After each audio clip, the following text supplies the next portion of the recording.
Assalamu alaikum students, welcome to Introduction to Cultural Anthropology. Today is the 13th lecture. Today we will continue talking about the idea of food and culture and try to wrap it up in this session.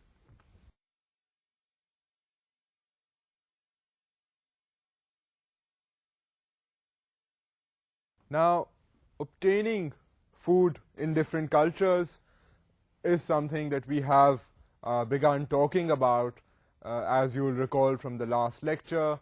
Today, what we're going to do is go on and give you more food obtaining strategies. The major food obtaining strategies that we had briefly mentioned before are going to be now looked at in much greater detail. Now, the first of these is that of horticulture.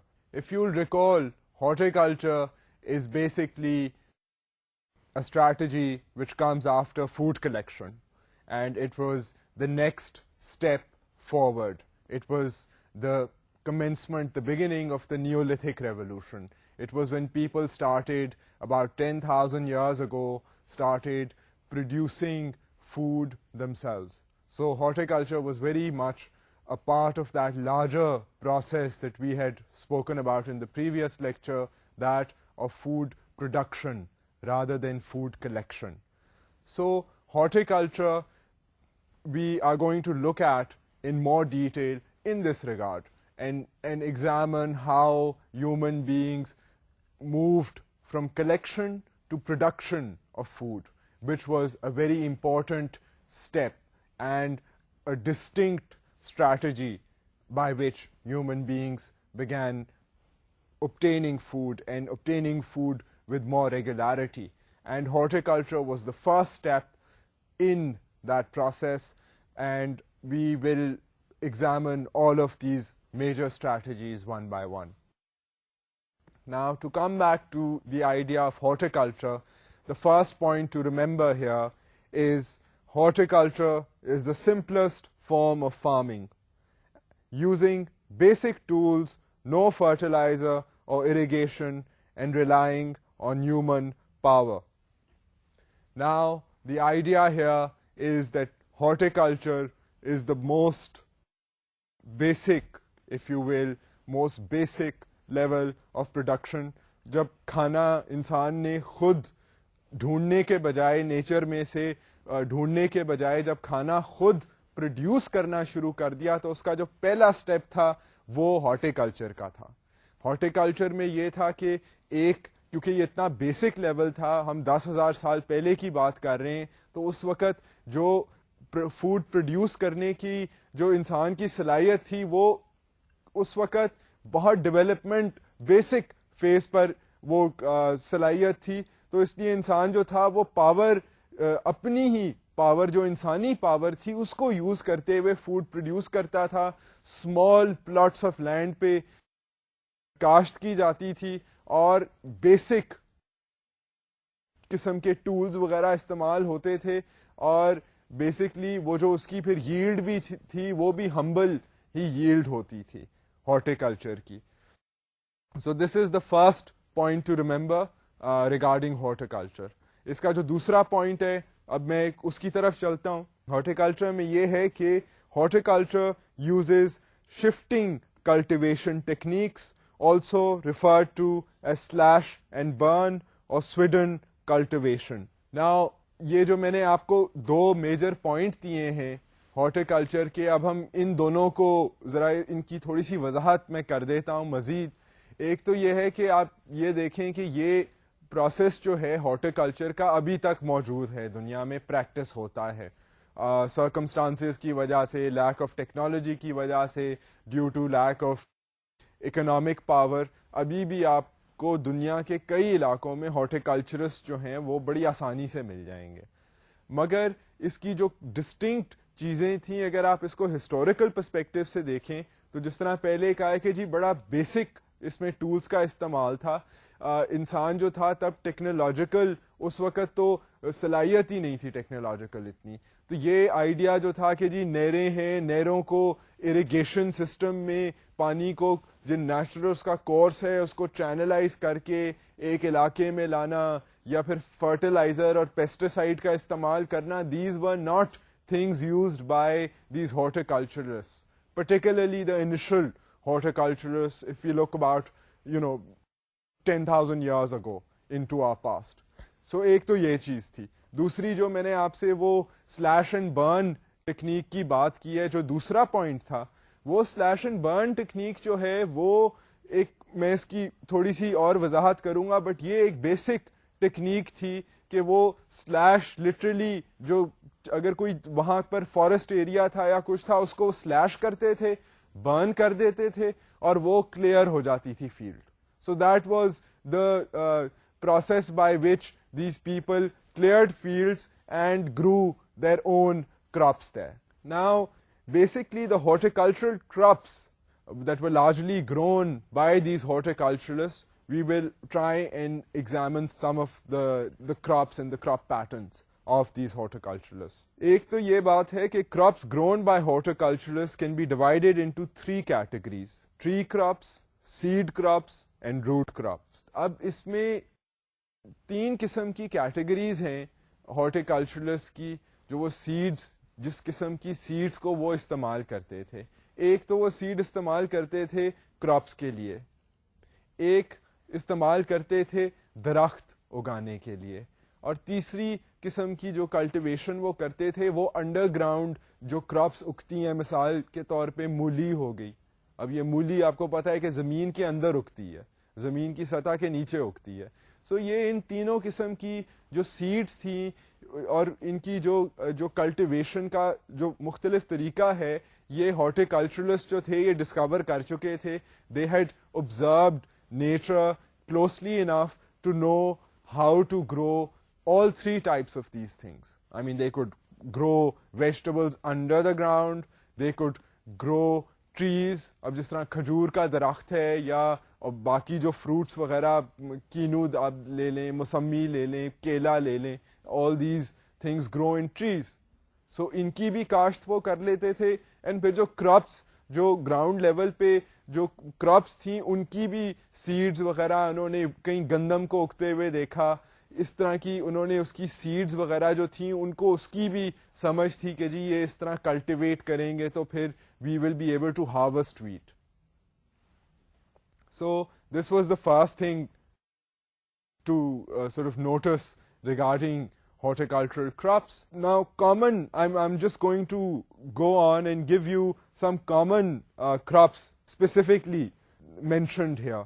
The first common tree crop that I had mentioned included things like bananas, figs, dates and coconuts. یہ میں نے آپ کو اس کی پہلے بھی تھوڑی سی وضاحت کر دی ہے کہ اب وہ جو ٹری کراپس جو ہوتی تھیں وہ ٹری کراپس ابھی بھی ہیں. وہ بیسکلی مطلب جو درخت کے اوپر جو فروٹ وغیرہ اگتا تھا اس کی یہ مثال ہے کہ جی اس میں ایک تو میں نے ذکر کر دیا تھا کہ ڈیٹس, فگز بھی جو ہیں وہ بھی اگتے ہیں, کوکونٹ ناریل جس کو کہتے ہیں وہ بھی درختوں میں اگتا ہے, اور کئی سے فروٹس ہیں ایز وی نو, یہاں ہمارے علاقوں میں تو آم ہیں درخت پہ اگتے ہیں. سو ٹری کراپس جو ہیں وہ ایک سبسٹینشیل سیریس فوڈ سورس ہیں. Mango is a very nutritious fruit. You know, it's high in fructose and provides a lot of energy. So essentially these were important, these tree crops were important for the horticulturists. Now the next thing that had been mentioned vis-a-vis crops, the next important thing is that major seed crops are high in protein. اب یہ اس میں مثال دی گئی ہے certain sad crops کی, مثال کے طور پہ ویٹ, بارلی, رائس ہو گیا, ملٹ ہو گئیں, اوٹس ہو گیا, سوگرام ہو گیا. یہ ساری جو سیڈ کراپس ہیں یہ اس لیے وائٹل ہیں کیونکہ یہ بہت ان میں ہائی انرجی کانٹینٹ ہے. سو یہ انسان کی نرشمنٹ کے لیے these crops were considered to be very important. Now major another thing to know about the crops that horticulturists grew, and particularly the major root crops, because پہلے ہم نے بات کی ٹری کراپس کی, پھر سیڈ کراپس کی. اب جو روٹ کراپس یعنی کہ جو زمین کی سطح کے نیچے جو کراپس اگتی ہیں ان کے یہ فائدے ہیں کہ major root crops high in starch and carbohydrates. اب اس میں جو انڈر گراؤنڈ جو زمین کی سطح کے نیچے کراپس اگتی ہیں ان میں جس طرح کے یہ یامز ہو گئے, سویٹ پوٹیٹوز, آلو, نارمل جو آلو ہے, یا کیرٹس ہو گئیں, اب یہ بھی بہت نیوٹریشس کراپس ہیں. پرٹیکولرلی جو ایک کامن آلو جو ہے اس میں جو سٹارچ کا کانٹینٹ ہے اور جو کاربوہائیڈریٹس ہیں اس میں وہ اس میں بہت زیادہ ہوتی ہیں. And from a biological perspective carbohydrates provide instant energy. So I mean when you considering particular crop types, it's also important to realize کہ یہ اب جس طرح ٹری کراپس ہیں یا جو زمین کی سطح کے نیچے کراپس اگ رہی ہیں یا جو سیڈ کراپس ہیں, یعنی کہ جو پروٹینز پرووائڈ کرتی ہیں کراپس, جس طرح میں نے آپ کو پہلے ایک سلائیڈ میں دکھایا ہے, تو یہ پروٹین کراپس اس لیے ضروری ہیں کہ دے blood amino acids in the body. مطلب ہماری جو مسلز وغیرہ ہیں, انجری ہو جائے اس میں یہ جو کھانے سے نیوٹریشن حاصل ہوتی ہے, this allows us to ریکوپریٹ.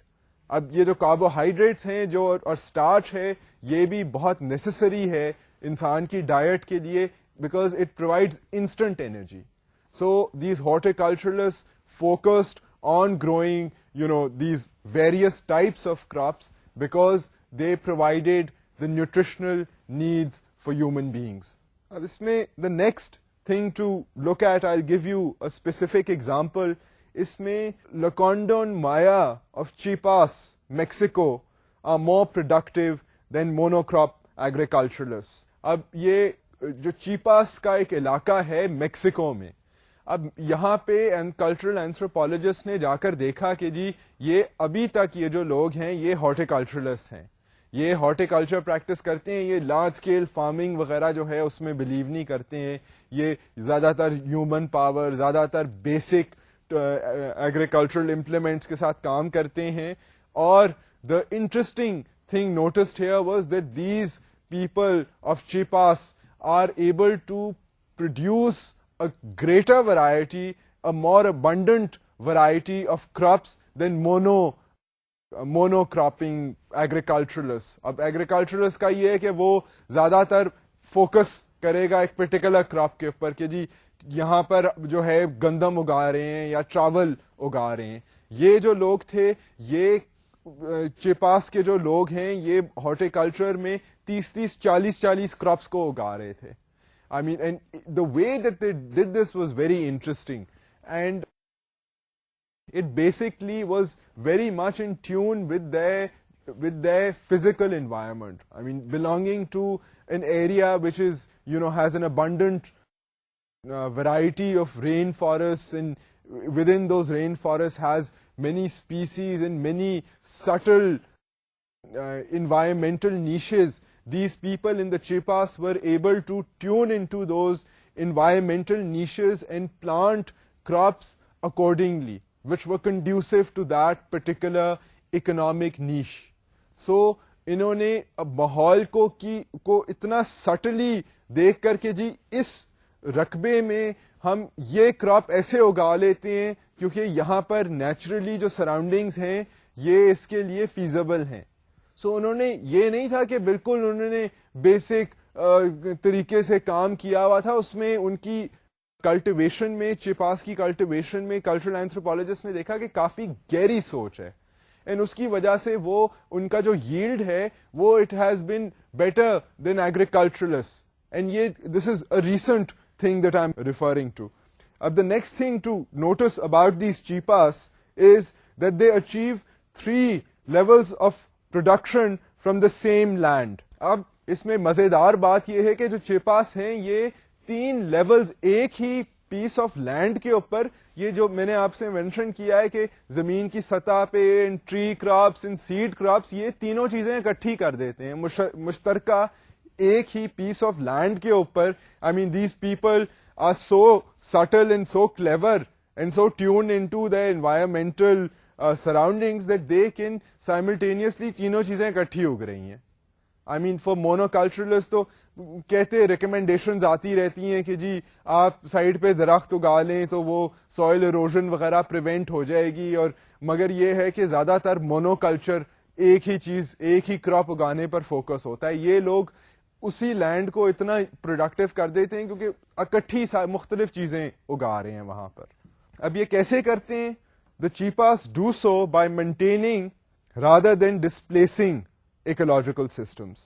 So they do so by imitating the dispersal patterns found within ecological systems of tropical rainforest rather than displacing them.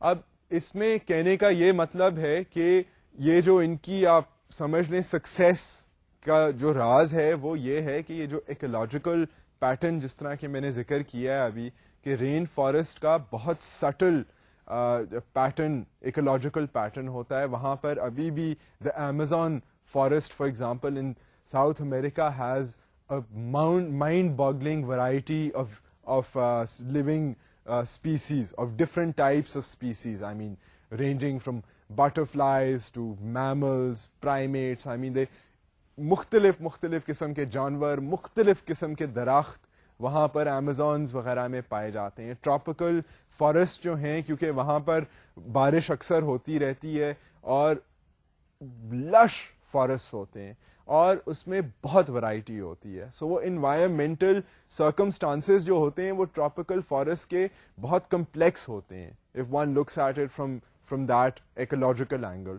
سو اب یہ جو چیپاس کے لوگ ہیں they are able to tune in, to realize, to be sensitive enough to these ecological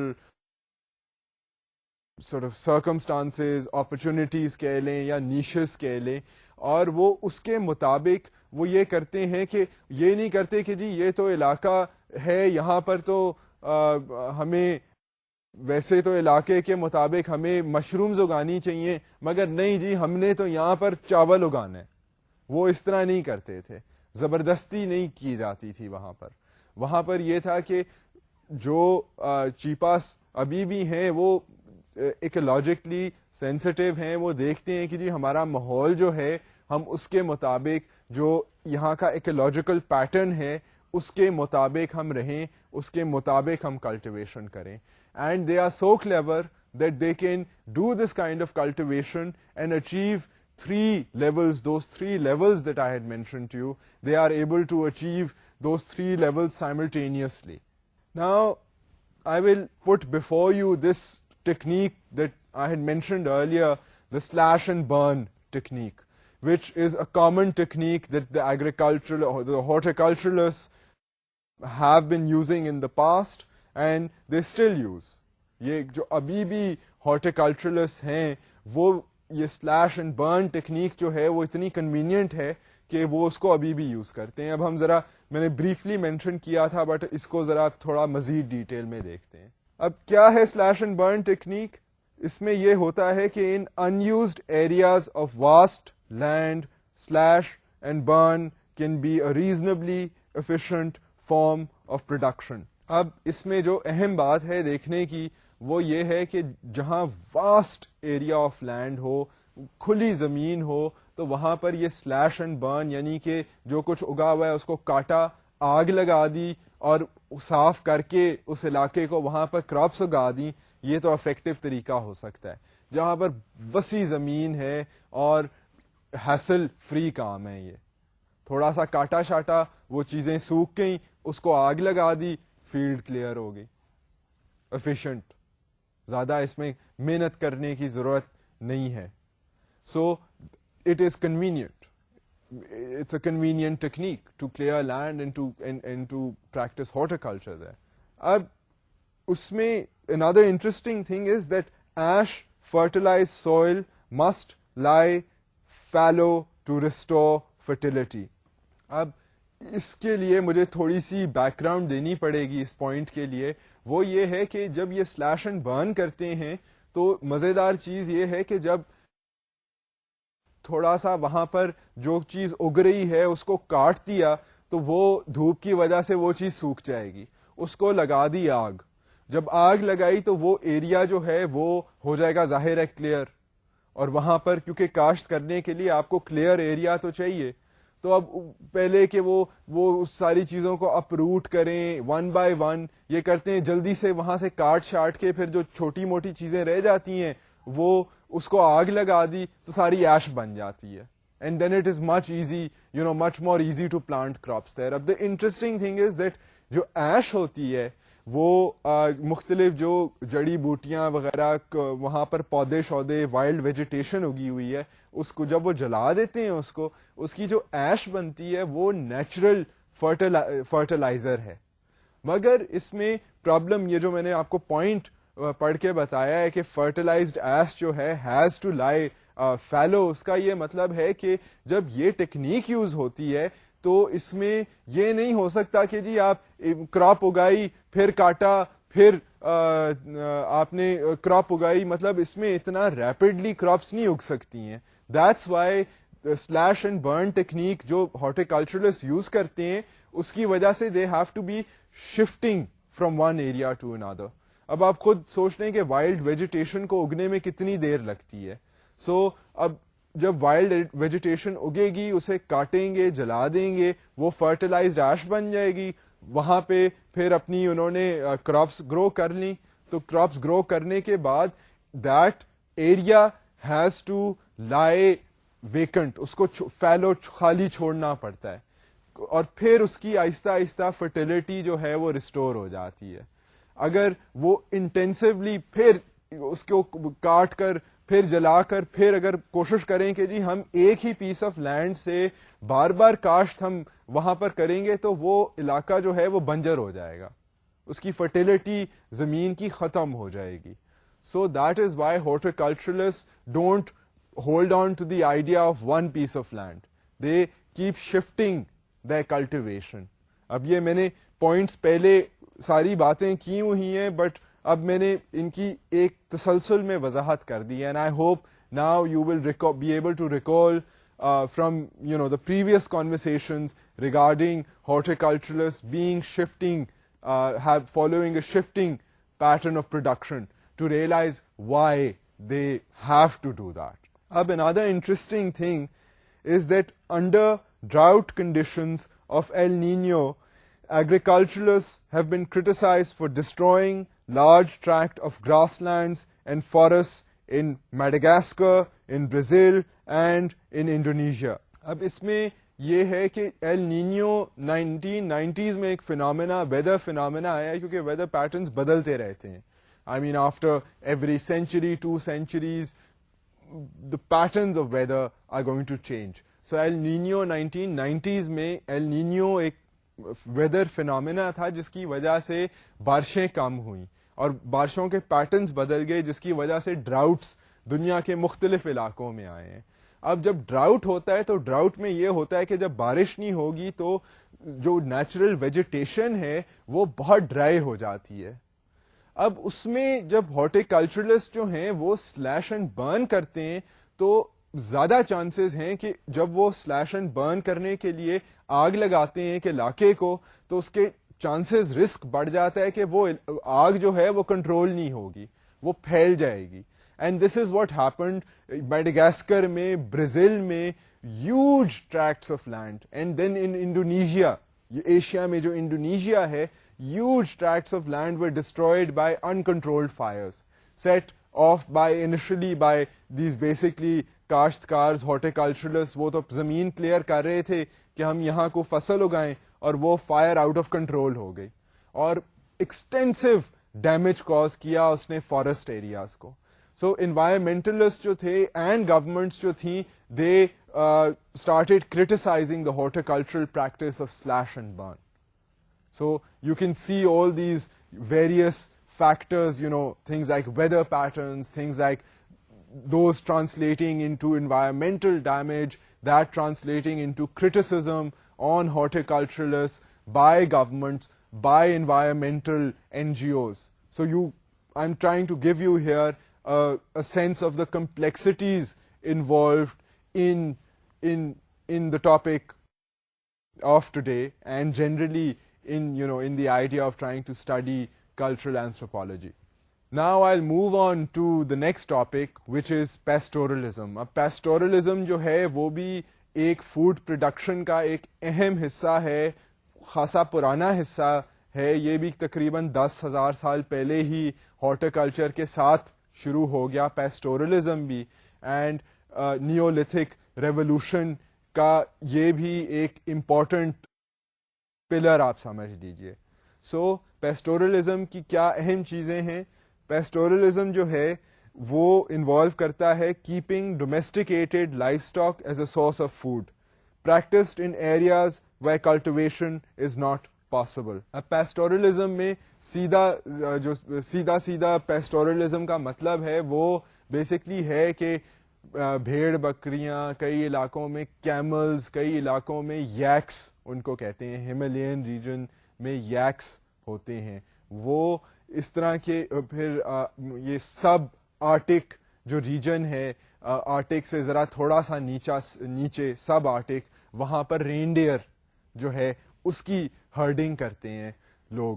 basically یہ جو live animal life stock جس کو کہتے ہیں, زندہ جانوروں کو جن کو کھا سکیں, جن سے ملک ڈرائیو کر سکیں, جن کی کھال وغیرہ بھی پھر استعمال ہوتی ہے, ان کو instead of trying to find them, trying to collect them from nature all the time, people developed the idea of maintaining livestock. It was much easier کہ جی 15, 20, 30 بکریاں یا شیپس یا بھینسیں, کیٹل جو ہے وہ ہمارے پاس ہو, اینڈ اس کو ہم چارہ وغیرہ تو دے دیں, مگر ہمیں بار بار ڈھونڈنے جانا نہ پڑے for the sake of meat, for the sake of milk. Domestication then lead to the idea of using these animals for these other produce like milk. اب ملک آپ دیکھ لیں, بھینس سے, گاؤں یہ اس کے گوٹ کے ملک سے کتنی مزید چیزیں بنتی ہیں. ہمارے دیہی علاقوں میں بھی آپ دیکھ لیں جی, ranging from yogurt to butter to khoya, کتنی مختلف چیزیں بنتی ہیں. سو یہ this is not obviously not possible if livestock is not maintained. So pastoralism was the idea of keeping livestock, and اس کی طرف رجحان زیادہ لوگوں کا گیا جہاں پر ہارٹیکلچر کے لیے آئیڈیل سچویشن نہیں تھی, یا پانی کی اسکیسٹی تھی کہ رین فال جو تھی وہ ذرا اسکیئرس تھی, اس کے جو پیٹرنس تھے وہ ارریگولر تھے, تو اٹ واز بیٹر کہ وہ کراپس کو تو اب پانی لازمی چاہیے, اریگیشن کے ذریعے یا ٹیوب ویل کے ذریعے پانی تو چاہیے کراپس کو. اینیملس کا یہ فائدہ ہے کہ لائف اسٹاک کو آپ پانی کہیں نہ کہیں تو تالاب تو ہے پانی کا, اب تالاب کو کراپس میں لانا زیادہ مشکل ہے, مگر لائیو جانور کو تالاب تک لے جانا زیادہ آسان ہے. سو جہاں پر کلٹیویشن کم تھی اور جہاں پہ ایریاز جو تھے وہ were not conducive to cultivation, pastoralism took over. And ابھی بھی آپ دیکھیں ماؤنٹینس ریجنز وغیرہ میں جہاں پر کاشتکاری مشکل ہے, وہاں پر it's this idea of maintaining livestock to secure food. So this is again an important food obtaining strategy that has been around since the Neolithic revolution. اب اس میں انٹرسٹنگ جو باتیں ہیں ان pastoralism وہ کچھ ایسے ہیں کہ this involves a nomadic or semi-nomadic lifestyle, small family-based communities, and regular contact with cultivators to help supplement their diets. اب اس میں جو pastoralism کہ جو لوگ ہیں ان کی کمیونٹیز کو اگر اسٹڈی کیا جائے آج کل کے زمانے میں ہسٹوریکلی, تو یہ دیکھا جاتا ہے کہ زیادہ تر ان کی ٹینڈنسی ہے ٹو لیڈ نومیڈک اور semi nomadic lives. Now, what are semi-nomadic or nomadic lives? Nomadic means shifting from one place to another. And semi-nomadic is shifting some of the time, either some people in a group shifting and their wives and children possibly staying at home, and یہ لوگ جاتے ہیں وہ مختلف postures میں جا کر اپنی وہ جو بھیڑ بکریوں کو چرانے وغیرہ کے لیے نومیڈک لائف اسٹائل ان کو یا سیمی نومیڈک یا نومیڈک لائف اسٹائل اڈاپٹ کرنا پڑتا ہے, which is a need in order to maintain their livestock. اب لائف اسٹاک گریزنگ ایک علاقے میں اگر گریزنگ اپرچونٹی نہیں ہے تو these people then have to ensure کہ لائف اسٹاک کو چارہ تو ملتا رہے. So then they have to shift from one place to another. تو یہ ان کی ایک سوسائٹل کلچرل ضرورت ہے. پھر ان کے اگر آپ سوشل اسٹرکچرس کو دیکھیں تو اس میں ٹینڈنسی ہے, کیونکہ پیسٹورلزم کی جو ریکوائرمنٹس ہیں اس میں کوئی الیبوریٹ سوشل اسٹرکچرز وغیرہ کی ضرورت نہیں ہے. I mean these people are mostly concerned with having to maintain this particular herd of animals, and their need to do this doesn't require elaborate social structures. They can do this very easily in fairly flexible small groups and do that effectively. So their compulsion is not to have these elaborate social structures. So you can now see, I mean, pastoralism therefore is not only about the preference to maintain livestock. It is, this preference is determined by ecological environmental considerations, by the idea that in particular areas they are not conducive to the idea of cultivation. وہاں پر کاشتکاری مناسب نہیں ہے. So ایک یہ consideration ہو گئی. پھر جب اڈاپٹ کر لیا پیسٹورلزم کے لائف سٹائل کو, تو اس کا نیسسریلی مطلب یہ ہے کہ پھر تھوڑا سا لوگوں کو نومیڈک بھی ہونا پڑا اینڈ سیمی نومیڈک ہونا پڑا, اور یہ بھی تھا کہ ان کے پھر جو سوشل اسٹرکچرز بھی ڈیولپ ہوئے وہ بھی ذرا چھوٹے, فلیکسیبل, لیس سوفسٹیکیٹڈ تھے. So these are basically the things to remember. One thing, another thing that you should keep in mind is that these people, even now and even also in the past, did interact with other types of people. اب یہ ہے کہ life stock پہ صرف گزارا دودھ پہ اور مچھلی میٹ پر اور دودھ پر گزارا کرنا ہو تو سکتا ہے, مگر انسان wants variety in the diet. You want, دل کرتا ہے, بایولوجیکل ضرورت بھی ہے, نیڈ ہے to be able to have supplement the diet, to be able to get fibres, to be able to get access to wheat, to be able to get access to vegetables.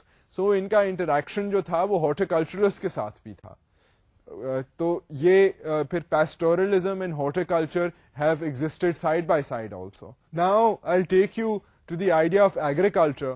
Agriculture is the other major food producing strategy. اب بات شروع ہوئی تھی food collection سے, وہاں سے we went to food production. پہلے ہم نے ہارٹیکلچر کا ذکر کیا, پھر ہم نے ذکر کیا پیسٹورلزم کا, اب ہم آ گئے ہیں ایگریکلچر کی طرف.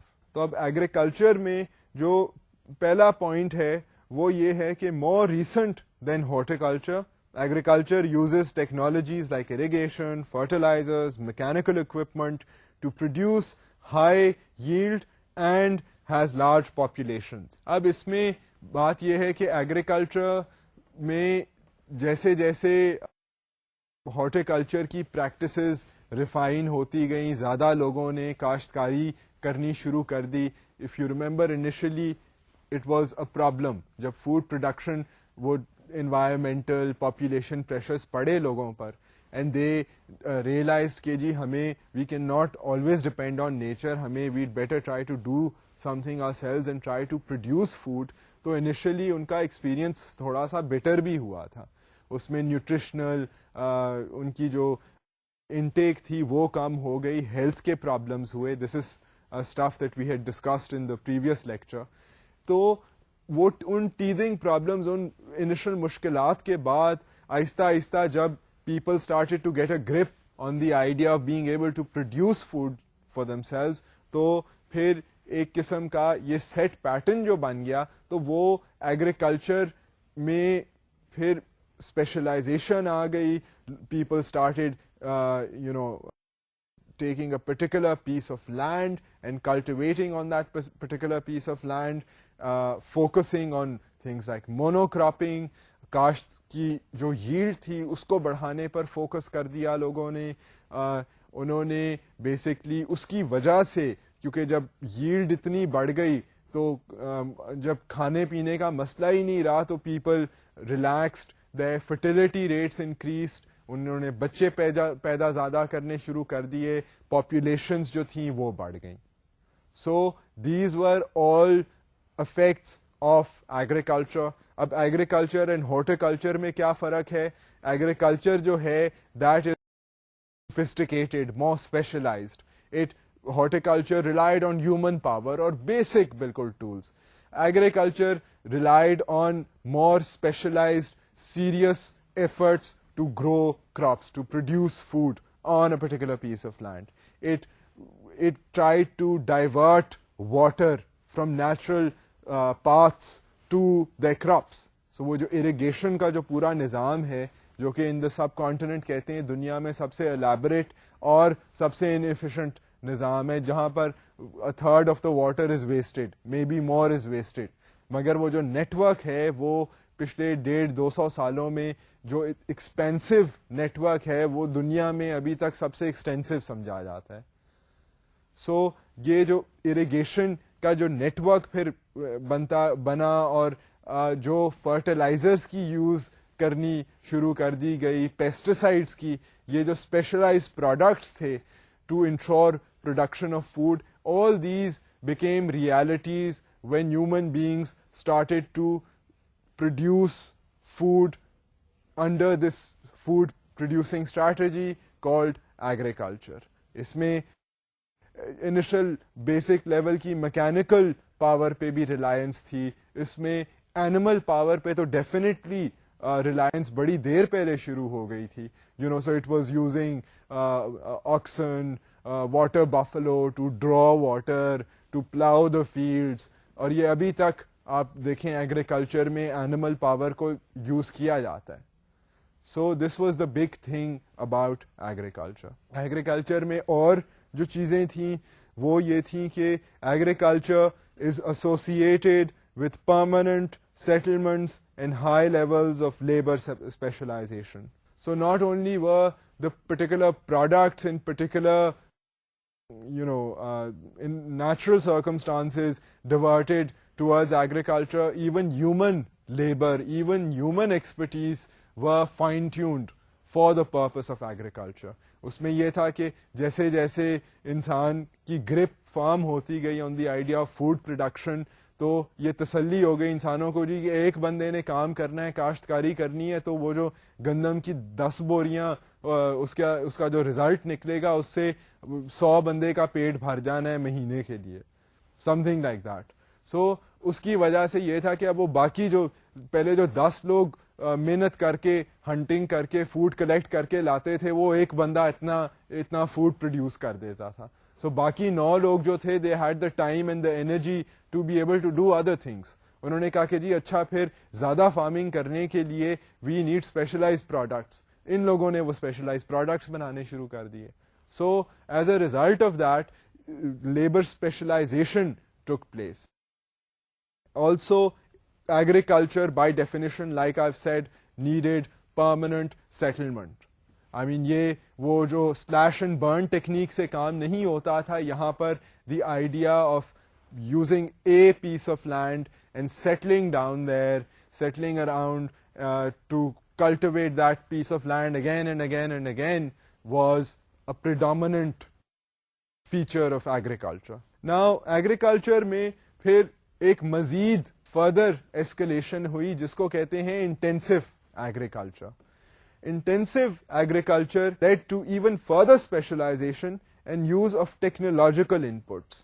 Now there is a fuzzy line between agriculture and industrialisation. جو نیکسٹ اسٹیپ ہم اب دیکھیں گے وہ انڈسٹریلائزیشن کا ہوگا. اس میں اور ایگریکلچر میں فزی لائن اس لیے ہے کیونکہ ابھی بھی آپ دیکھ لیں دنیا میں کھانے کی ضرورت تو ہے. Agriculture is the major dominating force right now if you look at the whole world. تو agriculture ابھی بھی کئی economies کی بیک بون ہے including our own country. So agriculture میں اب modern implements بھی بہت زیادہ آ گئی ہیں جہاں پر تو حد سے زیادہ میکنائزیشن ہے اور ٹیکنالوجی پر ریلائنس ہے, اس کو کہتے ہیں انڈسٹریلائزیشن. مگر ابھی بھی at the same time industrialization کے علاوہ ایگریکلچر میں بھی ٹیکنالوجیکل انپٹ تھی. اس ٹیکنالوجیکل انپٹ کو کہا جاتا ہے کہ جی انٹینسو ایگریکلچر, انٹینسو فارمنگ. تو اس میں بھی میکینیکل پروڈکٹس جو ہیں وہ یوز ہو سکتے ہیں ایگریکلچر میں. پرٹیکولرلی اگر اس کو آپ آج کل دیکھیں تو ایگریکلچرل پروڈکٹس کا استعمال ہو رہا ہے. and that is why it's a bit of a fuzzy line between the industrialized version of food production and particularly intensive agriculture. The other thing to realize about agriculture in general is that it led to social stratification, political hierarchies, and administrative structures. اب اس میں جو ایک major sociological angle سے جو فرق پڑا ہے ایگریکلچر کا وہ یہ ہوا ہے کہ ایگریکلچر کی وجہ سے سوشل اسٹریٹیفیکیشن ڈویژنز ان سوسائٹی کہ یہ پرٹیکولر لوگ جو ہیں یہ کام کریں گے، ان کا یہ معاوضہ ہوگا، ان کی یہ زمین ہے، وہ ہیوز اینڈ ہیو ناٹس جو آپ نے ویسے بھی ٹرم سنی ہوں گی، یہ جو ساری چیزیں تھیں، یہ جو اسٹریٹیفیکیشن سوسائٹی کے جو بٹوارے ہونے شروع ہو گئے، یہ سارے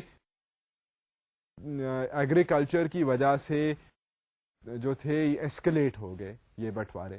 دوسری چیز یہ ہوئی کہ جب زمین جو تھی وہ اسپیسیفک زمین ایلوکیٹڈ ہو گئی for the production of food, this became a important source of economic power as well. اس کی management became very important. So political organization کے اسٹرکچرز، سسٹمز ڈیولپ کیے گئے to be able to deal with agriculture.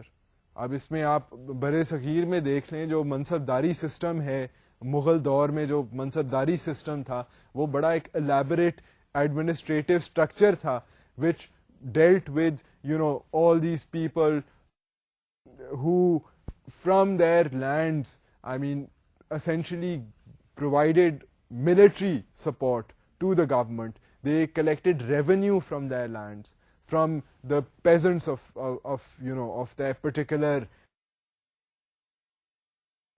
lands allocated to them under the mansabdari system. So administrative structures jo the, government bureaucracies jo thi, they began to be developed as civilization progressed, kyunki agriculture was that fundamental step for human beings to become more civilized. So civilization, social institutions وغیرہ جو تھیں وہ یہ agriculture کی introduction کے ساتھ ان کا بھی آغاز ہو گیا. Now the major current food strategy and one that exists today in increasing number of countries including developing countries like our own, جس طرح میں نے آپ سے پہلے بھی مینشن کیا تھا کہ ایگریکلچر جو ہے وہ یہاں پر پاکستان جیسے ملکوں میں بھی ایگریکلچر پر بہت زور ہے اور ہم بھی fairly technological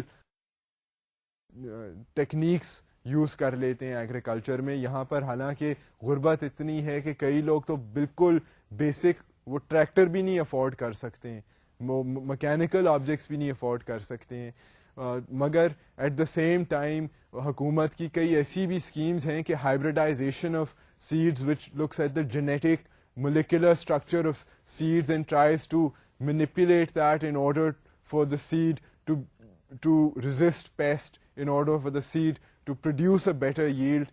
These kinds of experiments also go on.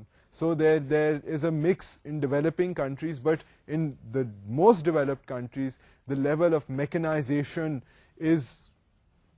has gone to a stage where essentially technology is the major mode by which food production is secured. That process is referred to as industrialization, and that is the industrialization of food production, and this is the last strategy that we'll be looking at today. Since several centuries, people have used industrialized food getting strategies. There is increasing amounts of mechanical power available for this purpose. Like I was saying before کہ یہ جو industrialisation کا process ہے this has been running parallel to the idea of industrialization in general.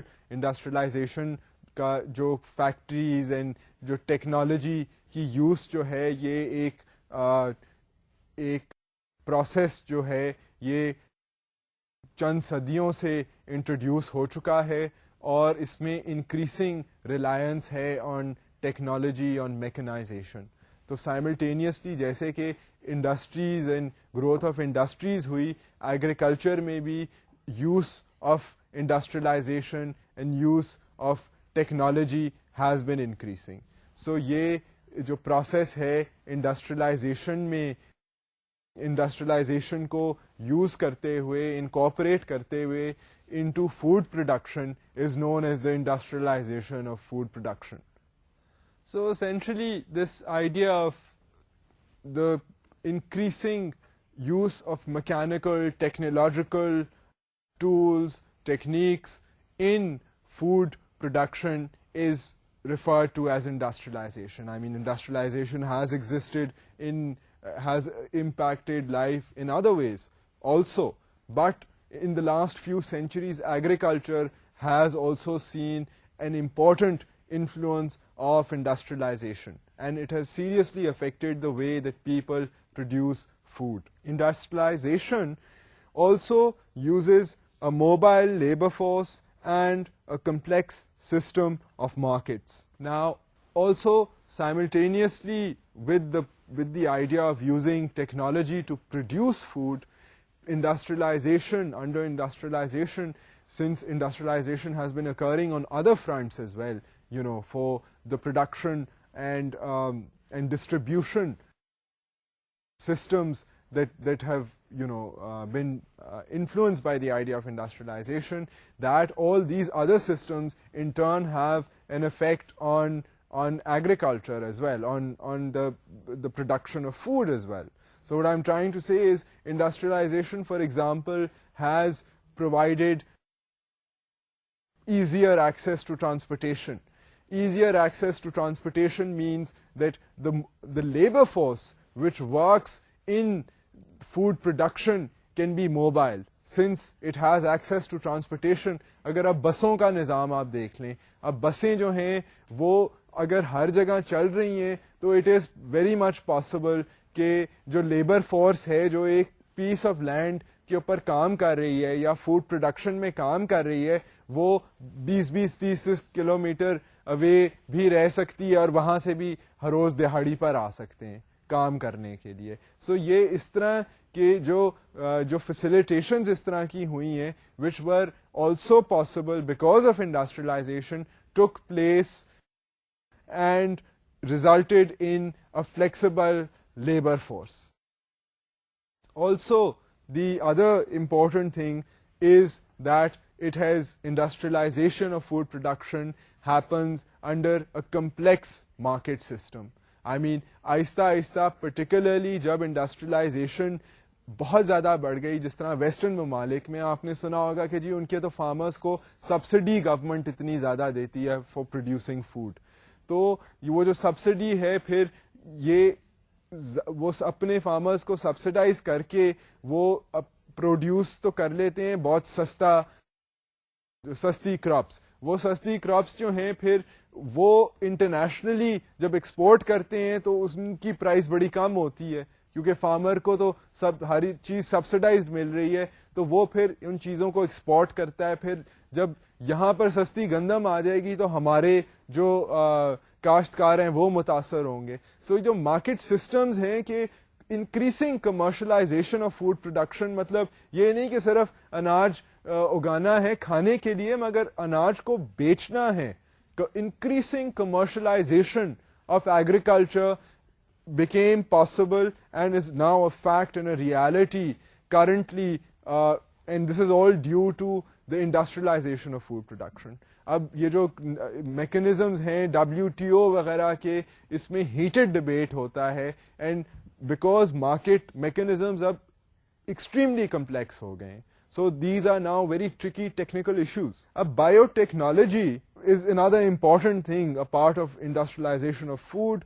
Biotechnology provides a current example of industrialized food getting, as does laser leveling or use of GPS transmitters on grain harvesters.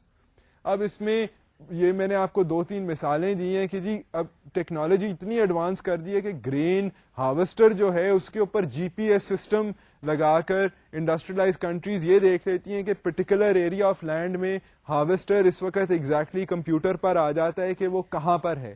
سو کون سے area harvest ہو گیا ہے precisely. آئی مین laser levelling ہو جاتی ہے علاقوں کی. یہ bio technology جو ہائبریڈائزیشن آف سیڈ ہے, this is possible because of industrialization. Now because of this high technological input, there are some negative effects. Environmental costs resulting from exceeding carrying capacity of land. If you remember, this is the sort of the last point that we will talk about today. It's that idea of carrying capacity. اب جب اتنی زیادہ technology use ہوتی ہے تو وہ جو اس کا زمین کے اوپر جو اس کا انوائرمنٹل کاسٹ ہے وہ ایکسیڈنگلی ہائی ہو رہا ہے, اینڈ اس کی وجہ سے انوائرمنٹل ڈیبیکلز ہوئے ہیں, water logging, salinity, pollution of river ways. یہ all these have taken place unfortunately because of human beings exceeding the carrying capacity of given lands. So you can now see that the production of food is a complex and a complicated but extremely crucial matter. Having explored these issues, I will now wrap up this session of looking at food production from a cultural anthropological perspective. I'll ask you people to think about these issues, and I look forward to us talking on another topic in the next lecture. Khuda Hafiz.